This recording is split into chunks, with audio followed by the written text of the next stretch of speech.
This is a diode.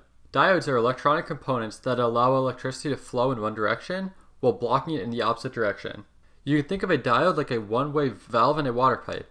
Water can flow through in one direction, but is blocked in the other direction. A diode works in a very similar way with electricity. This behavior makes diodes especially useful in many electronic circuits. Unlike resistors, diodes are polarized, which means they must be connected in the correct orientation. If we look closely at a diode, you'll notice a white stripe on one of the ends. This stripe marks the cathode side of the diode. The opposite side is called the anode. Because a diode only allows current to flow in one direction, the orientation of a diode is very important. If the diode is installed backwards, current will be blocked and the circuit may not operate. One simple way to understand a diode is to use a battery, a resistor, an LED, and a diode.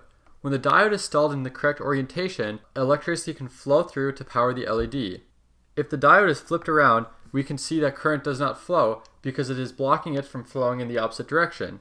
The ability to control the direction of the current flow makes diodes very useful. Another common application is a reverse polarity protection. If a battery is accidentally connected backwards, a properly placed diode can prevent current from flowing into the circuit and potentially damaging the components. You may also notice that LEDs are actually a special type of diode. In fact, LED stands for light emitting diode. Like other diodes, LEDs allow current to flow primarily in one direction.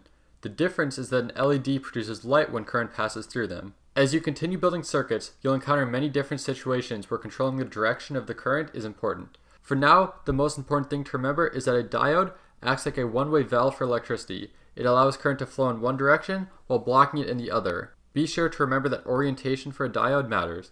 Thanks for watching, and I'll see you in the next lesson.